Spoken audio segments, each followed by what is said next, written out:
Olá, bem-vindos a mais um estudo do Livro dos Espíritos.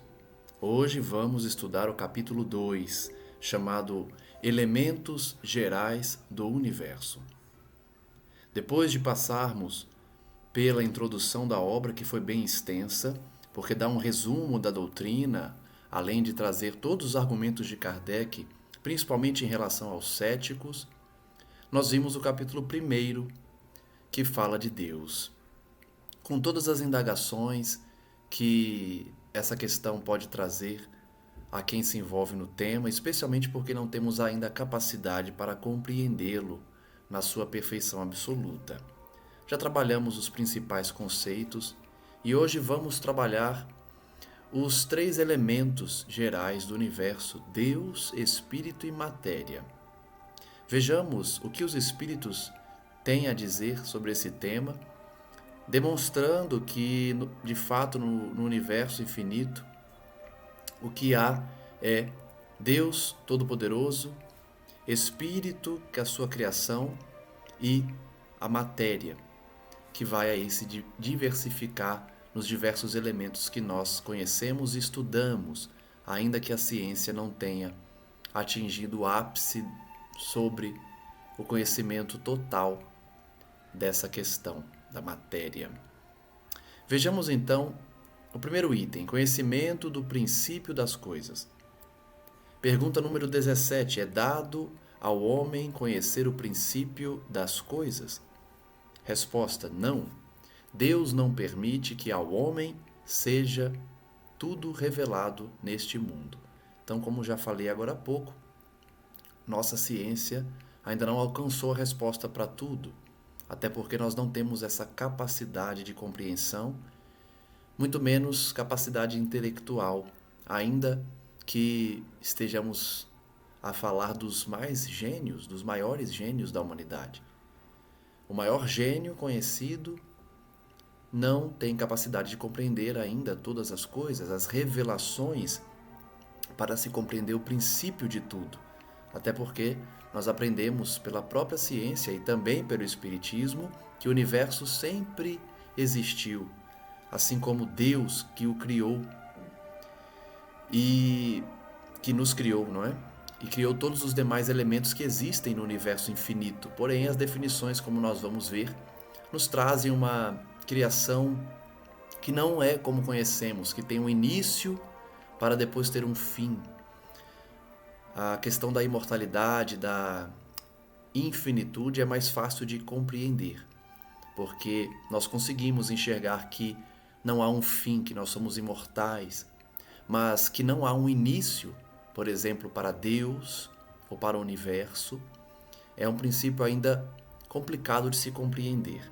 Nós vamos ver a teoria do Big Bang, nós vamos ver a teoria de que Deus criou o universo infinito como se tivesse esse ponto de partida. Mas à medida que nós nos aprofundamos no tema, vamos descobrindo que o infinito, o universo infinito, também sempre existiu.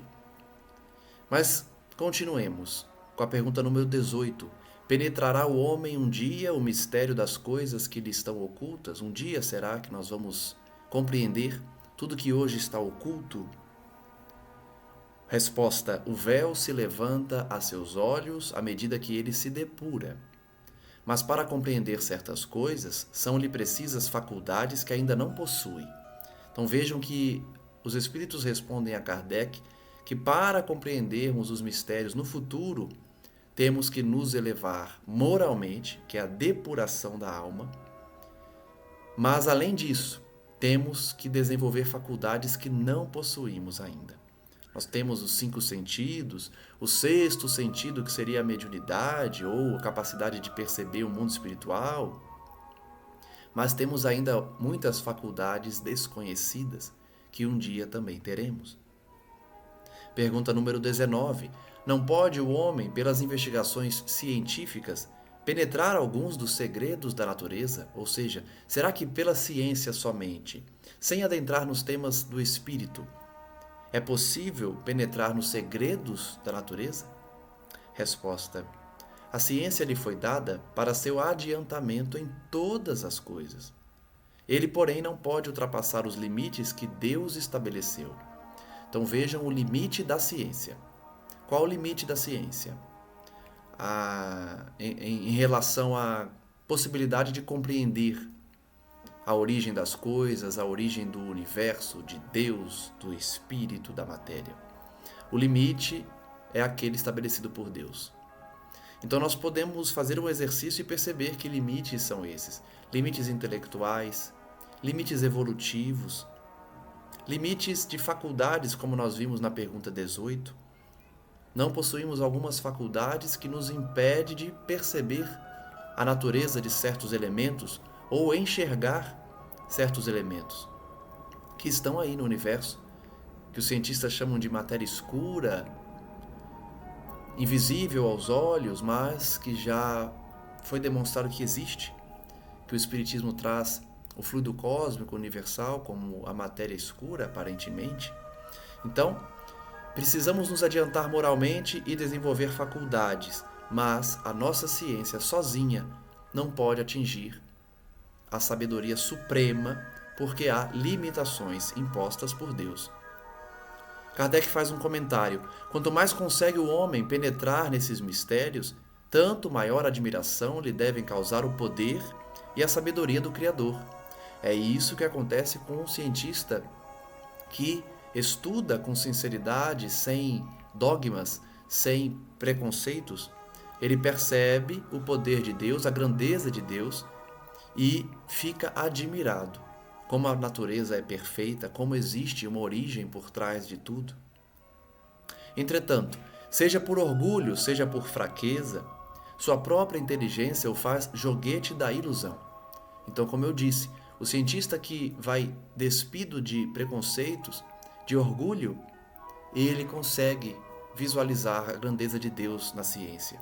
Mas o que é orgulhoso, o que é fraco, o que tem uma inteligência limitada, que é natural ao nosso estágio evolutivo, mas não aceita e se considera o ápice da genialidade, ele se ilude, porque ele acredita que Deus não existe, porque ele exige provas de Deus que ainda não consegue enxergar e, com isso, nega a existência de Deus. ou de outros elementos como o espírito, por exemplo. O intelectual orgulhoso, portanto, amontoa sistemas sobre sistemas e cada dia que passa lhe mostra quantos erros tomou por verdade e quantas verdades rejeitou como erros. São outras tantas decepções para o seu orgulho. E isso é de fato o que acontece muitas vezes com a ciência quando avança. E os cientistas que muitas vezes passam anos pregando um certo dogma, pregando e seguindo um certo conhecimento e se descobre que esse conhecimento não é totalmente correto, ou que é totalmente errado, ou que é apenas um efeito de uma causa que ele não enxergava.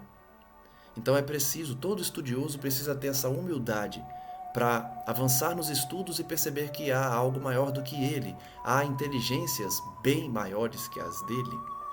E assim ele abandona esse orgulho e consegue entrar no conhecimento de certas propriedades da natureza que com o orgulho não é possível atingir. Pergunta número 20. Dado é ao homem receber, sem ser por meio das investigações da ciência, comunicações de ordem mais elevada acerca do que lhe escapa ao testemunho dos sentidos? Ou seja, o homem recebe informações de ordem mais elevada, que não seja a ciência que descubra? Existem revelações que não são a ciência que dão, né? A pergunta. Sim, resposta. Se o julgar conveniente, Deus pode revelar o que a ciência não é dado a aprender. Apreender, né? Que é captar, perceber. Então, existem sim situações que a ciência não vai conseguir enxergar, não vai conseguir demonstrar, não vai aceitar e Deus vai se fazer revelar por outros meios, por uma ordem mais elevada. Kardec comenta: por essas comunicações é que o homem adquire, dentro de certos limites, o conhecimento do seu passado e do seu futuro. Então, Kardec dá uma certeza a nós todos. Não é por meio da ciência, pelo menos a ciência até então, que nós vamos conhecer o passado e o futuro do homem, do espírito, do indivíduo. É por meio de comunicações de ordem mais elevada, que fogem muitas vezes ao laboratório, em que a ciência se limita.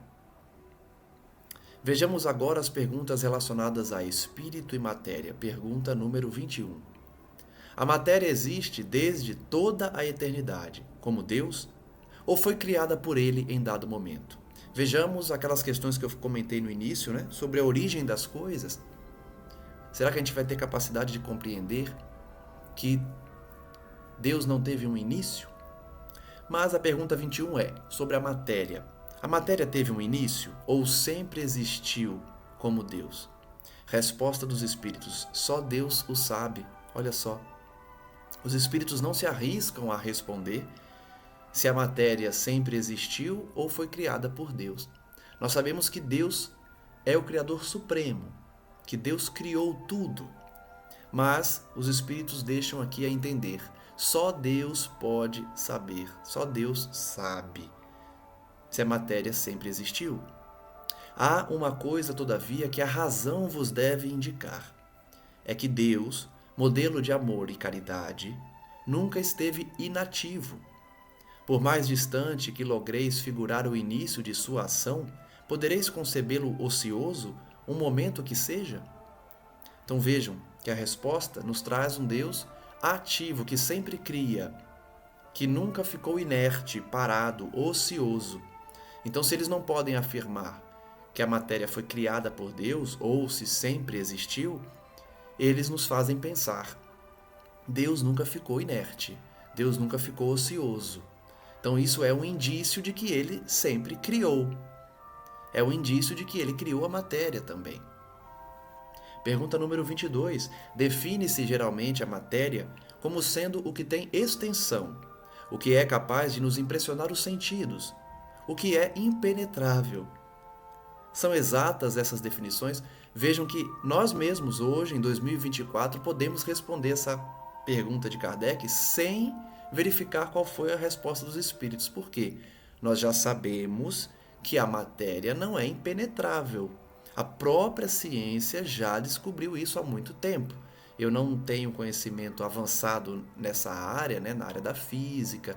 Sou curioso em relação à física quântica, mas não vou saber dizer aqui exatamente quem e quando que foi descoberto que a matéria não é impenetrável. Ela é formada pelo conjunto dos átomos, mas existem espaços vazios entre os átomos que se interpenetram também, o que possibilita inclusive os fenômenos de transporte, de materialização, em que a matéria menos densa vai conseguir ultrapassar uma matéria mais densa. Mas enfim, vamos ver a resposta dos espíritos sobre essa pergunta. A matéria seria aquilo que impressiona nossos sentidos, nossos 5 sentidos? Os espíritos respondem: do vosso ponto de vista, elas o são, ou seja, a matéria é capaz de impressionar os sentidos, tem extensão e é impenetrável aos nossos sentidos. Porque não falais senão do que conheceis. Vejam que os espíritos superiores aqui, né, já sabiam que a matéria não é impenetrável, mas ele estava dizendo: o que vocês conhecem é isso. O que vocês conhecem é que a matéria é impenetrável, que impressiona os sentidos. Mas a matéria existe em estados que ignorais. Vejam que nessa época a ciência ainda ignorava muitos estados da matéria, que hoje a gente já conhece. Mas existem ainda outros que a ciência ainda não aceitou ou não percebeu. Pode ser, por exemplo, tão etérea e sutil a matéria que nenhuma impressão vos cause aos sentidos. E isso é verdade, a matéria é invisível. A época de Kardec seria um absurdo dizer matéria invisível, porque aí eles diriam: não, aí não é matéria, porque matéria é sempre densa, impressiona os sentidos, é impenetrável. Mas hoje a gente já consegue entender tranquilamente que existe sim matéria, por exemplo, na energia, que não impressiona os nossos sentidos, mas é matéria. Contudo, é sempre matéria. Para vós, porém, não o seria. Os espíritos, já sabendo das limitações da ciência da época, afirmavam que existe sim matéria não perceptível por nossos sentidos. Complementação, ou seja, letra A dessa pergunta: que definição podeis dar da matéria? Resposta: a matéria é o laço que prende o espírito, é o instrumento de que este se serve e sobre o qual, ao mesmo tempo, exerce sua ação. Olha só que definições interessantes.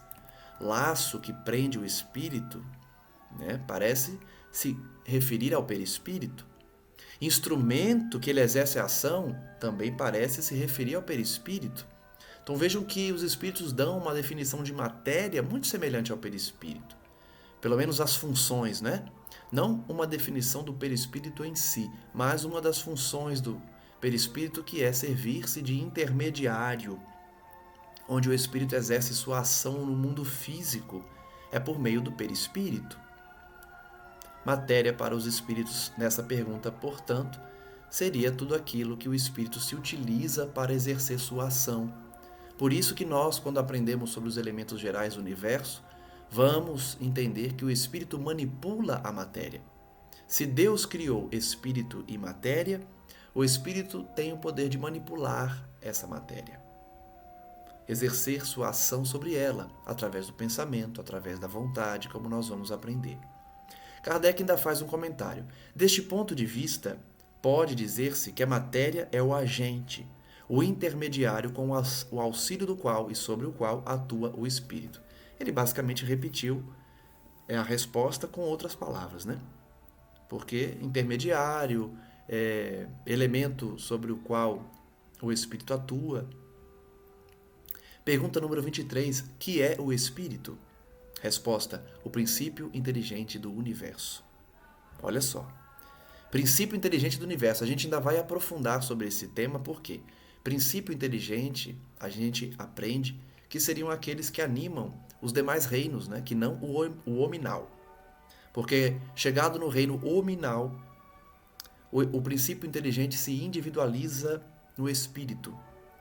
Então a própria definição dos espíritos é espírito é o princípio inteligente do universo. Por quê? Ele já está considerando a somatória das experiências nos demais reinos e a sua individualização como espírito. Nós, de fato, derivamos dessas experiências que passamos pelos demais reinos e, ao nos individualizarmos e tomarmos essa forma, obtermos o livre-arbítrio, obtermos a razão e iniciarmos nossa carreira evolutiva como seres simples e ignorantes, nós atingimos esse conceito de espírito, um princípio inteligente que anima no universo inteiro as manifestações inteligentes. Kardec vai além, na letra A, qual a natureza íntima do espírito? Resposta: não é fácil analisar o espírito com a vossa linguagem. Para vós ele nada é, por não ser palpável. Para nós, entretanto, é alguma coisa. Ficai sabendo, coisa nenhuma é o nada, e o nada não existe. Vejam que esses temas eram muito complexos para a época. Ele está falando de física quântica aqui, né? Porque não existe o nada. Nada é aquilo que a gente não consegue perceber, mas existe. No sentido do espaço vazio, do vácuo no universo, em que já está demonstrado pela ciência que o vácuo não existe. O espaço vazio não existe. Sempre há elemento. Então os espíritos já estavam dando essa resposta. Por isso não conseguimos compreender a essência do espírito. O espírito vai ser definido como uma chama, como uma centelha divina, por falta de vocabulário nosso. Para a nossa ciência, o espírito não é nada, porque não pode ser pressentido, não pode ser tocado, palpável, não é palpável aos nossos sentidos. Porém, ele existe, porque tudo no universo está preenchido por algo.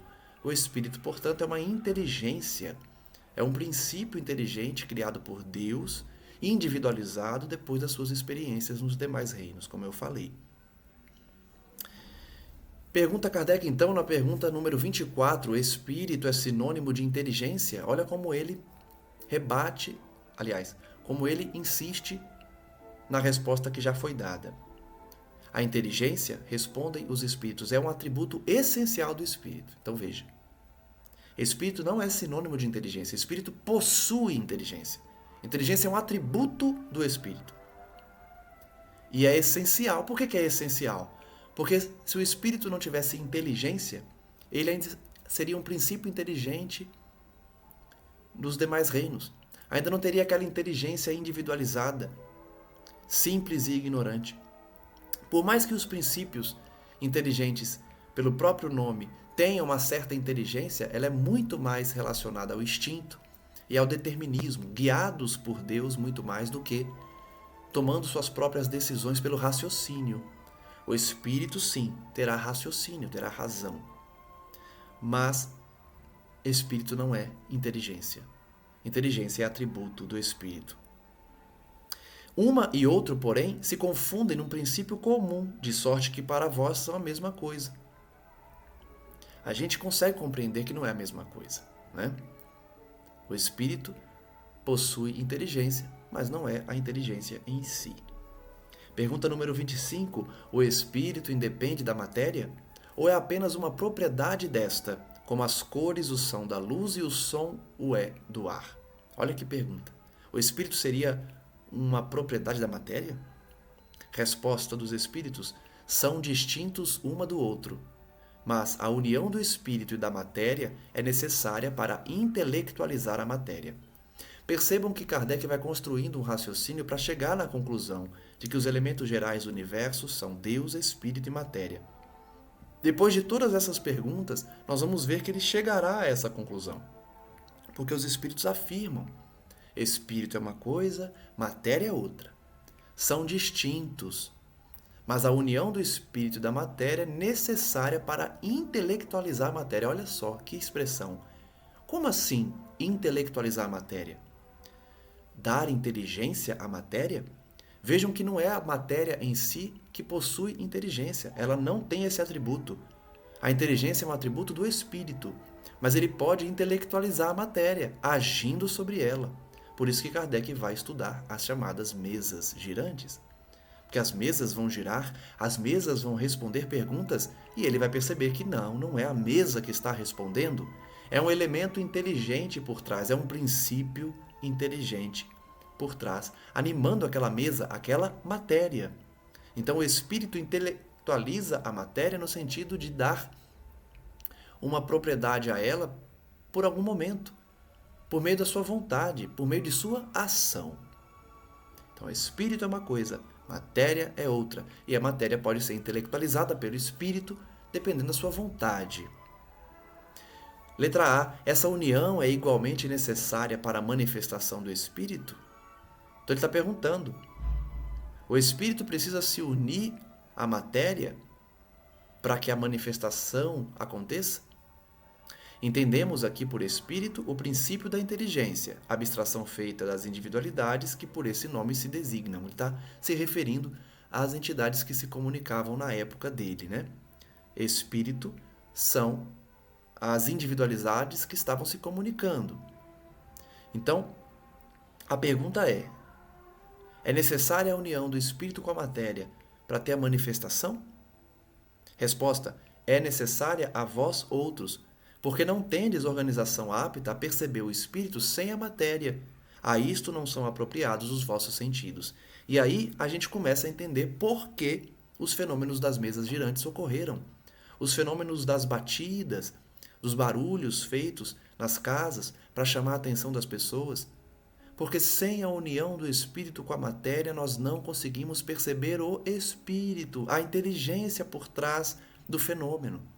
Por isso o fenômeno era necessário, para a gente poder perceber a existência dos espíritos. A união do espírito com a matéria é necessária para a gente poder perceber a existência dos espíritos, porque nós não enxergamos, nós não percebemos eles pelos nossos sentidos limitados que ainda são.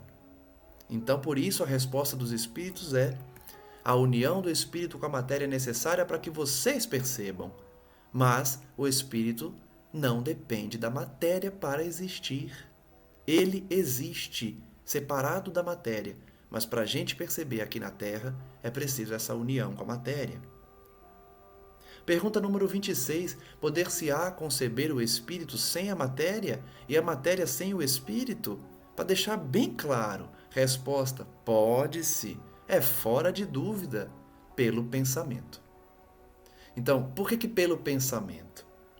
Porque como a gente está encarnado e não consegue perceber os espíritos sem a sua manifestação na matéria, a gente só pode idealizar isso pelo pensamento, separar no nosso pensamento a matéria do espírito. Na prática, a gente não consegue separar. Por quê? Porque mesmo que o médium veja um espírito, ele está vendo o perispírito, ou seja, ele está vendo matéria.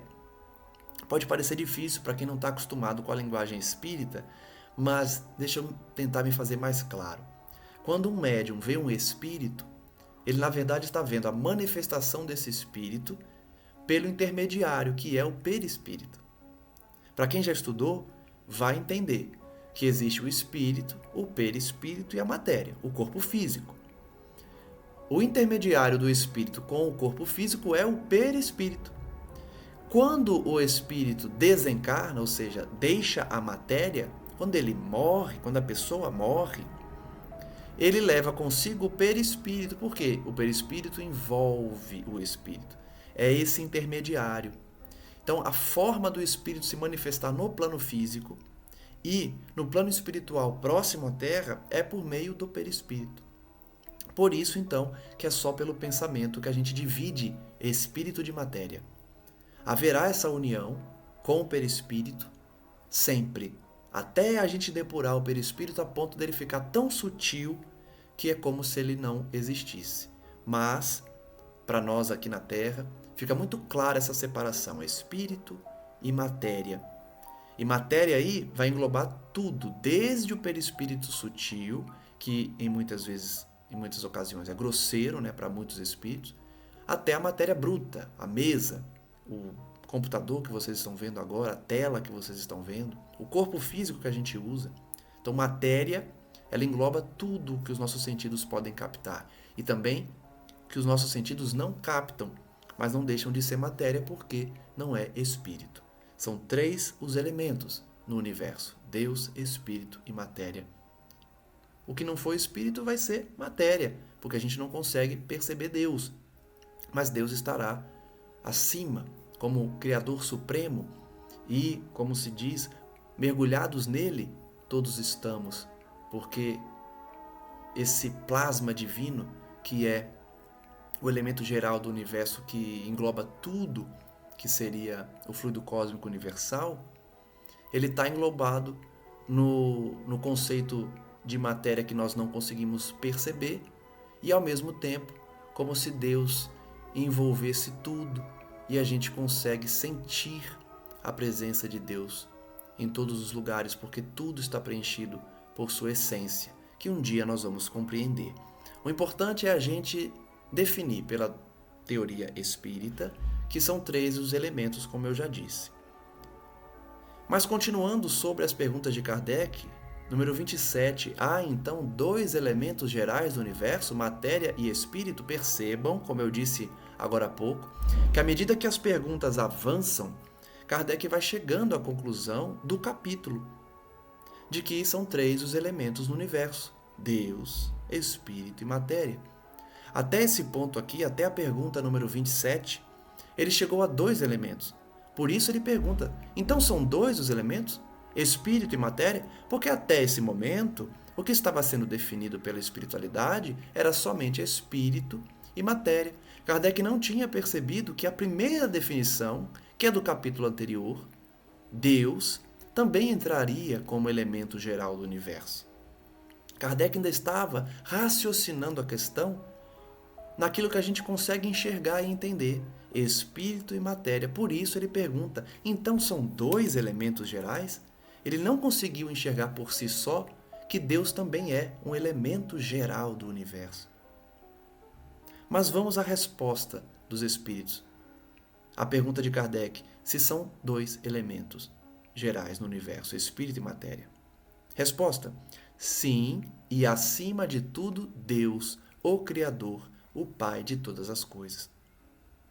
Por essa resposta, a gente percebe que, na verdade mesmo, são 2 elementos gerais. Porque os espíritos responderam sim. Se fossem 3, eles diriam não. Mas eles também incluem Deus nessa equação. Porque eles colocam acima de tudo. Mas fica bem claro, né, que os 2 elementos no universo são matéria e espírito, e acima de tudo Deus. Para ficar mais fácil de forma didática, a gente diz, são 3 os elementos gerais. Até porque a gente não pode conceituar Deus como um elemento, né? Um elemento geral. A gente não tem condições de definir Deus. Mas, de forma didática, a gente pode falar que são 3 elementos gerais no universo: Deus, espírito e matéria. O importante é a gente perceber que elemento mesmo são o espírito e a matéria, estando Deus acima de tudo, como Criador, como Pai de todas as coisas. Essas 3 coisas, e aí a gente utiliza essa palavra por pobreza de vocabulário, essas 3 coisas, Deus, Espírito e matéria, são o princípio de tudo o que existe. A Trindade universal. Trindade universal. Princípio de tudo, Deus, Espírito e matéria. Mas, ao elemento material, se tem que juntar o fluido universal. Então vejam. Por isso que esse tema é bem complexo. São 3 os elementos gerais, certo? Mas existe um elemento, que é o fluido universal, que junta tudo isso. Porque o fluido universal, fluido cósmico universal, alguns, como no panteísmo, vão confundir o próprio fluido universal como sendo o próprio Deus. A ciência vai enxergar esse fluido universal como matéria escura.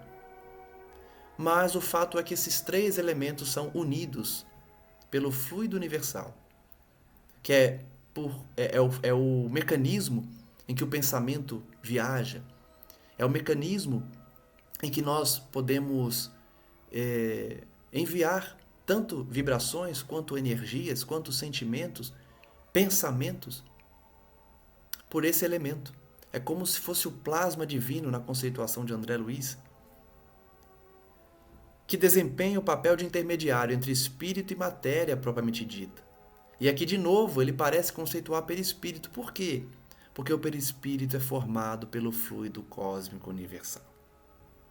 Nós vamos aprender que quando o espírito se individualiza, ou seja, quando ele passou pelos 3 reinos, mineral, vegetal e animal, como princípio inteligente, e aí avança para o reino hominal, que é quando ele se individualiza e recebe o livre-arbítrio e a razão por Deus, ele vai absorver o fluido cósmico e formar o perispírito, que é o intermediário entre espírito e matéria. Vejam que os espíritos estão definindo aqui o fluido universal como intermediário. É por isso que o espírito, quando se individualiza, absorve o fluido cósmico, formando o perispírito. É como se o fluido cósmico tivesse um outro nome quando o espírito manipula ele e forma o seu perispírito. Mas o perispírito é formado pelo fluido cósmico universal. Por demais grosseira para que o espírito possa exercer ação sobre ela. Ele precisa condensar esse fluido cósmico para exercer sua ação, para servir de intermediário.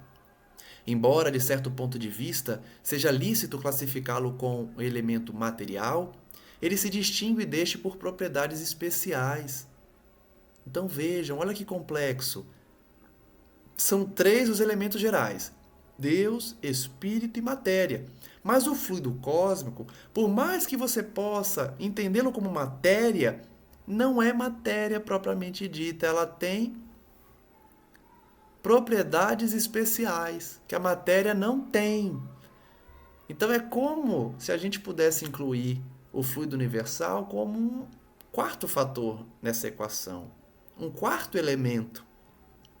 De maneira didática, Kardec preferiu deixar em 3 elementos, colocando o fluido cósmico como esse plasma divino intermediário. Mas fluido cósmico não é matéria propriamente dita, porque tem propriedades especiais. Se o fluido universal fosse positivamente matéria, razão não haveria para que também o espírito não fosse. Olha só. Não sei se vocês percebem essa colocação. Ele está dizendo o seguinte: se fluido cósmico universal fosse matéria, espírito também seria matéria. Por quê? Espírito seria uma energia tão quintessenciada, tão fluida, tão sensível, que seria muito diferente do que a gente entende por matéria.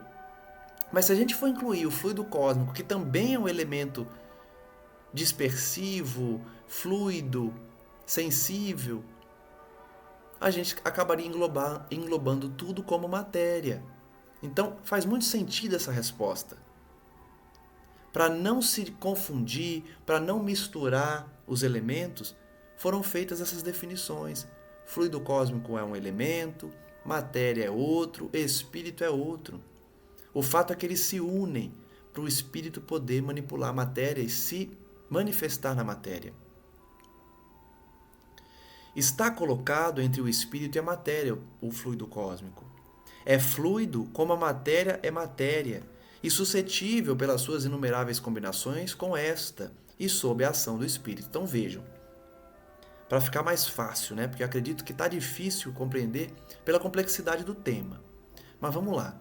O espírito, ele anima a matéria no sentido de dar um significado a ela, conforme a sua vontade. Então o espírito manipula a matéria. Ele vai manipular o fluido cósmico para formar o seu perispírito. O perispírito vai servir como intermediário desse espírito para agir sobre a matéria. Então é só a gente pensar o espírito como esse ser que, por sua vontade, vai interferir no plano material, na matéria. Vai manipular a matéria. A ação do espírito manipula a matéria. E para isso acontecer, precisa do intermediário, que é o fluido cósmico. É que eu já estou avançando e falando do perispírito. Mas até agora ninguém falou de perispírito, né? Ele está falando de fluido cósmico. Eu já avancei um pouquinho e já adiantei que o perispírito é esse intermediário. Mas vamos nos ater à resposta dos espíritos. O espírito manipula o fluido cósmico para agir sobre a matéria. É isso que a gente precisa entender. produzia a infinita variedade das coisas de que apenas conheceis uma parte mínima. Ou seja, tudo que a gente conhece pelos nossos sentidos é uma parte mínima. Tudo manipulado pelo espírito, agindo sobre a matéria por meio do fluido cósmico. Esse fluido universal, ou primitivo, primitivo no sentido de origem, tá? Não é primitivo no sentido de atrasado, de inferior. É primitivo de origem. É um fluido universal da origem, do princípio das coisas. Ou elementar, sendo o agente de que o espírito se utiliza, é o princípio sem o qual a matéria estaria em perpétuo estado de divisão e nunca adquiriria as qualidades que a gravidade lhe dá. Olha que complexo!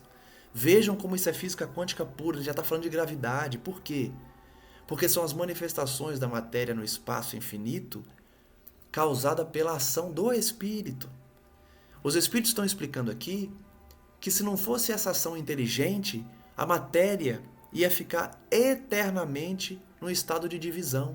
Ela não iria se condensar, por exemplo, para formar os planetas, para formar os corpos, para formar tudo que a gente consegue enxergar. Então a ação do espírito é o que define a finalidade que a matéria terá. E essa manipulação é por meio do fluido cósmico. Item A. Esse fluido será o que designamos pelo nome de eletricidade? Vejam que Kardec está tentando entender os elementos. Ele está falando de algo que é consequência da manipulação do fluido cósmico como se fosse o próprio fluido. Mas vejam a resposta dos espíritos. Dissemos que ele, o fluido cósmico, o fluido universal, é suscetível de inúmeras combinações. Então a eletricidade é uma dessas combinações, é um efeito. O que chamais fluido elétrico, fluido magnético, são modificações do fluido universal. Que não é propriamente falando, senão matéria mais perfeita, mais sutil e que se pode considerar independente. Então é como se eles estivessem tentando explicar a Kardec que tudo que a gente percebe aqui, como eletricidade, magnetismo, é um efeito da manipulação do fluido cósmico. Que a gente não consegue entender, que a gente não consegue perceber, mas eles já nos adiantam que a manipulação do fluido cósmico, as combinações que se dá por meio da inteligência, que é o espírito, e acima de tudo, Deus, é que forma o fluido elétrico, o fluido magnético. São as manipulações pela inteligência. Pergunta 28. Pois que o espírito é em si alguma coisa, não seria mais exato e menos sujeito à confusão dar aos dois elementos gerais as designações de matéria inerte e matéria inteligente? Olha a tentativa de Kardec de criar um conceito que os espíritos falaram, não precisa criar essa diferenciação. Vejam que se a doutrina espírita fosse da cabeça de Kardec, a gente teria uma definição para matéria inerte e outra para matéria inteligente.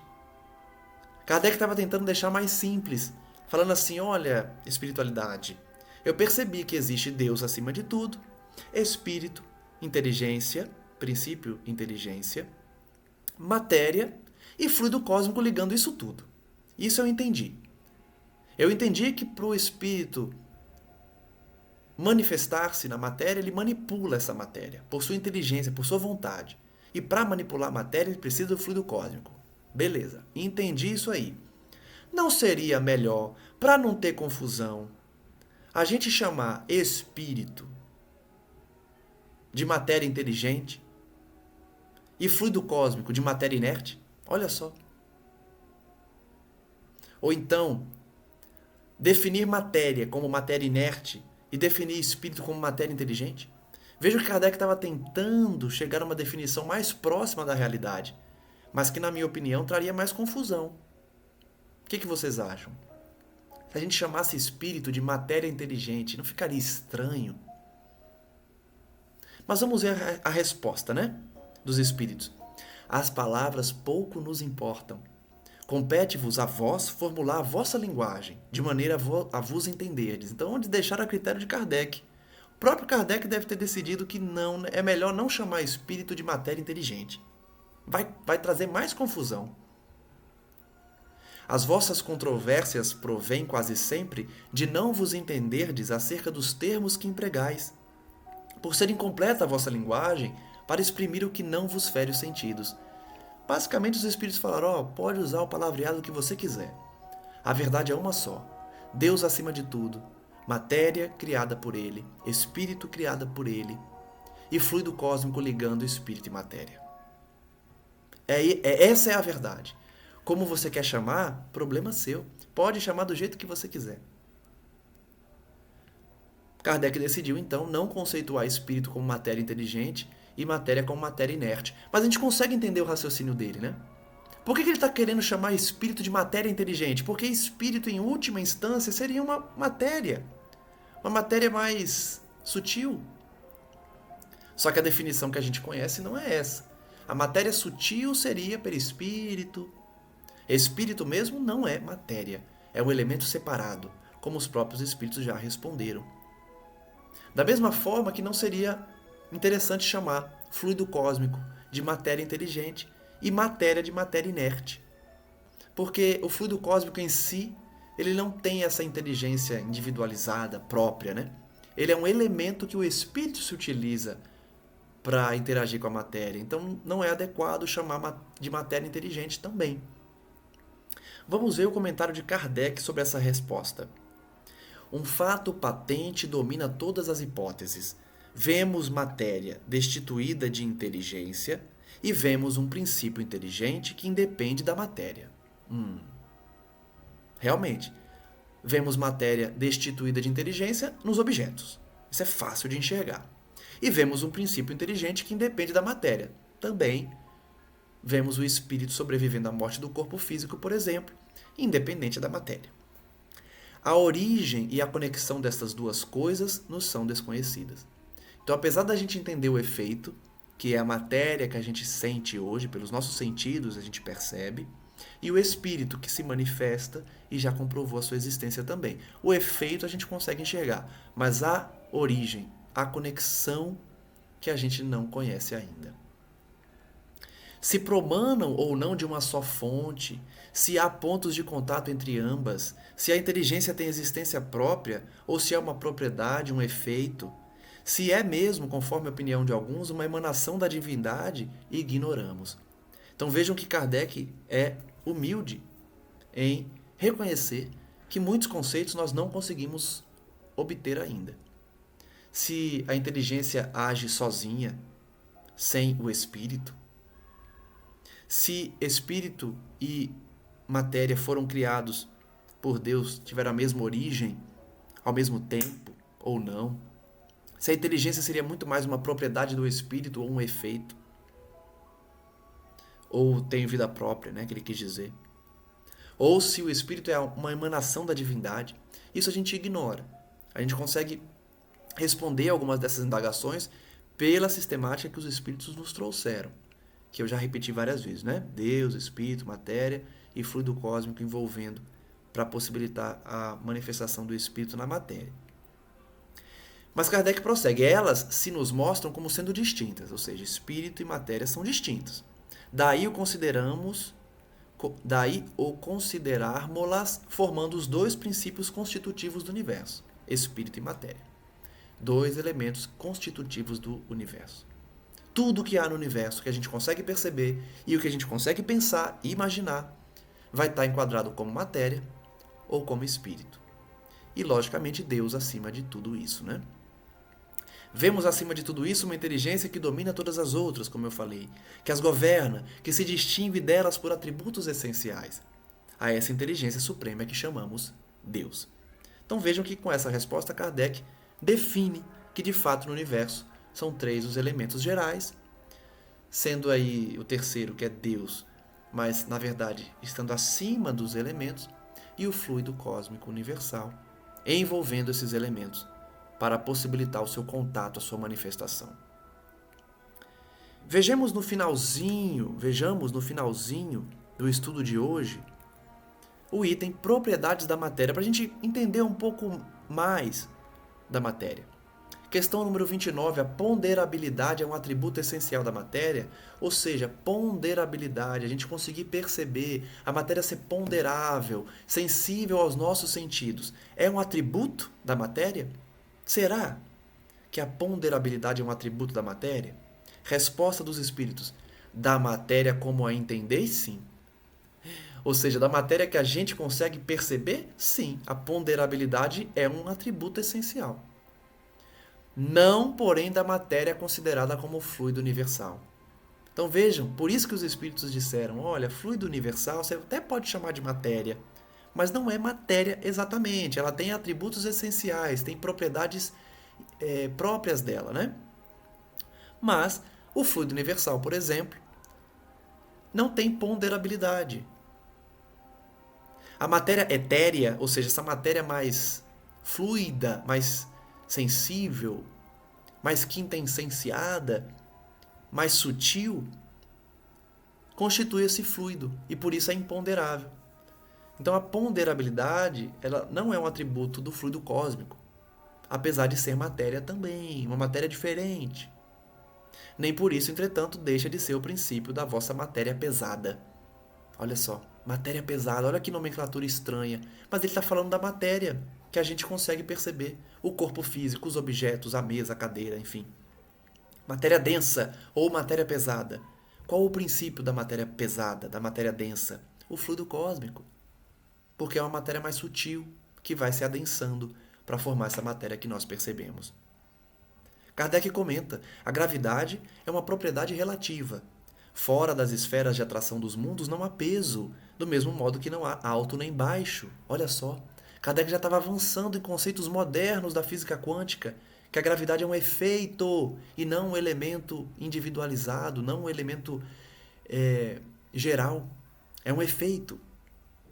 Porque existem locais no universo que não há peso, não há alto, não há baixo, logo não há gravidade. A gravidade é uma propriedade relativa, vai existir em certas situações e condições. Pergunta número 30. A matéria é formada de um só ou de muitos elementos?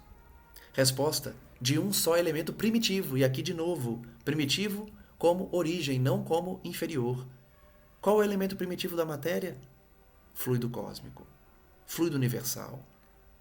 Os corpos que considerais simples não são verdadeiros elementos, são transformações da matéria primitiva, de novo. O fluido cósmico universal, o fluido universal manipulado, transformado pela vontade do espírito, forma elementos. Mas o fluido não é um elemento em si. O fluido cósmico transformado é que forma a matéria que a gente enxerga, é que forma os elementos que a gente percebe. Pergunta número 31. De onde se originam as diversas propriedades da matéria? Resposta: são modificações que as moléculas elementares sofrem, por efeito de sua união em certas circunstâncias. A ciência estuda essas circunstâncias, não é? A química, a física, ela estuda em que circunstâncias os elementos, as moléculas se unem, formando matéria, formando elementos diferentes. As moléculas se unem e formam elementos diversos.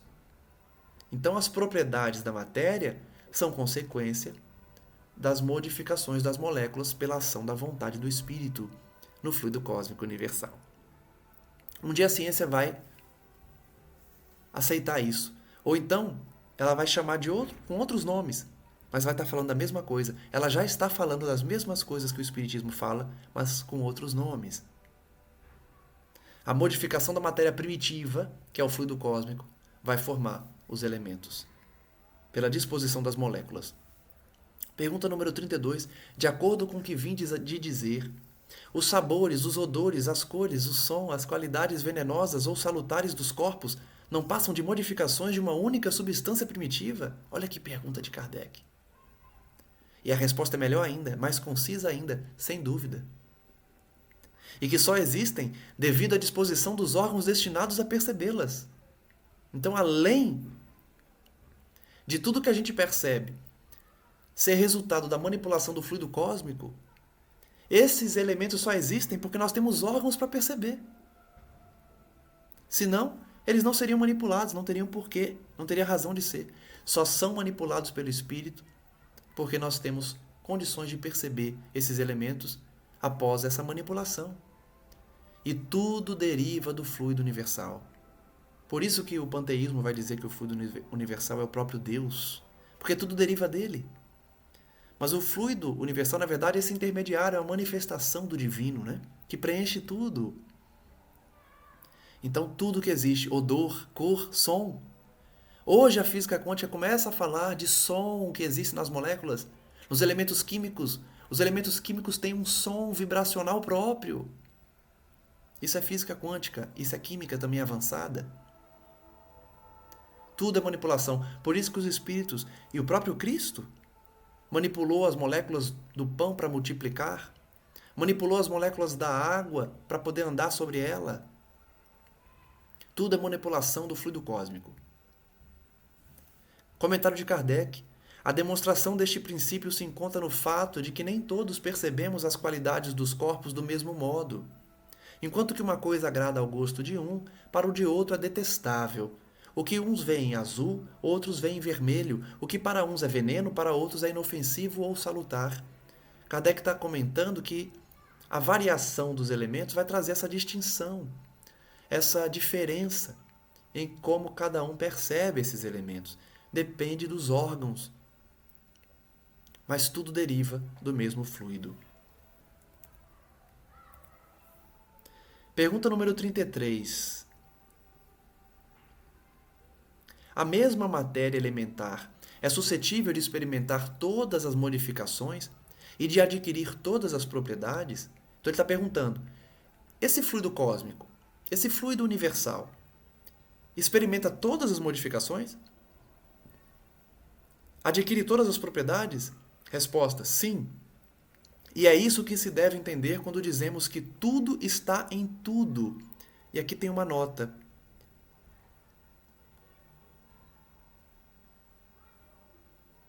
Que está falando justamente do vácuo, né? Que não existe espaço vazio no universo. Mas isso a gente vai entrar depois, né? Essa nota aqui está dizendo do princípio que explica o fenômeno conhecido de todos os magnetizadores, que dá pela ação da vontade a uma substância qualquer, a água, por exemplo, propriedades diversas. O magnetizador consegue manipular a água e alterar a sua propriedade. Falei aqui do próprio Cristo, né? Um gosto determinado, qualidade ativa de outra substância. Isso tudo já é possível e é feito. Manipulação da água para dar outros elementos a ela. Desde que não há mais de um elemento primitivo e que as propriedades dos diferentes corpos são apenas modificações desse elemento, o que se segue é que a mais inofensiva substância tem o mesmo princípio que a mais deletéria. O veneno e a água têm o mesmo princípio. A manipulação que foi diferente. Assim, a água que se compõe de uma parte de oxigênio e de duas de hidrogênio se torna corrosiva, duplicando-se a proporção do oxigênio. Transformação parecida se pode produzir por meio da ação magnética dirigida pela vontade. Então a gente vai estudar depois, vai falar do passe magnético, da ação magnética sobre os elementos. Mas para o estudo de hoje a gente pode encerrar na questão 33, porque foi bastante informação referente aos elementos gerais do universo e serviu para a gente pensar em muita coisa que a gente vai poder complementar no próximo estudo.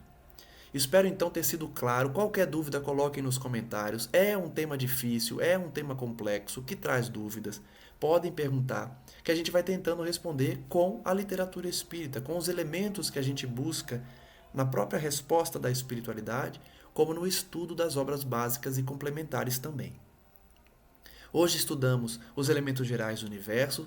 Vamos complementar esse estudo no próximo, para finalmente entender de forma ainda mais completa Deus, Espírito, matéria, fluido universal. Como o Espírito manipula o fluido cósmico universal para trazer propriedades da matéria diferentes que nossos sentidos percebem. Como Deus está acima de tudo, regendo essa grande orquestra.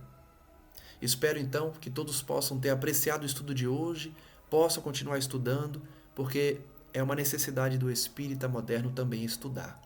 Pedimos então a espiritualidade amiga que possa abençoar a cada um dos que nos acompanham, possa envolver em oração aqueles que estão buscando aprender, melhorar, ser envolvido por essa paz e também auxiliar o próximo. Pedimos que essa oração possa chegar a todos que estão em nossos pensamentos, que a espiritualidade amiga possa nos envolver, afastar todo o mal, nos auxiliar nessa trajetória terrena e que a cada estudo nós possamos refletir um pouco mais sobre as verdades eternas, sem preconceitos, sem dogmas, sem julgar o outro como inferior a nós, ou que o nosso conhecimento é absoluto, porque percebemos a cada dia o quão estamos distantes ainda da sabedoria infinita. Pedimos que os bons espíritos, portanto, possam abençoar a cada um que nos ouve e que essa energia alcance a todos que precisam se libertar do mal, se libertar da matéria e encontrar um sentido novo na vida, voltado a Cristo Jesus. Pedimos ao nosso irmão maior, Jesus, que continue a nos envolver, a nos abençoar, a nos inspirar nessa caminhada terrena e que a equipe responsável pela divulgação da doutrina também possa atuar para que as pessoas compreendam, para que nós possamos refletir sobre as lições de Kardec e dos Espíritos de maneira clara e que não tenha nenhuma confusão sobre os conceitos. Graças damos a Ti, Senhor, hoje e sempre, e que Maria Santíssima possa nos abençoar e nos livrar de todo mal, hoje e sempre. Que assim seja, graças a Deus, e até o próximo estudo.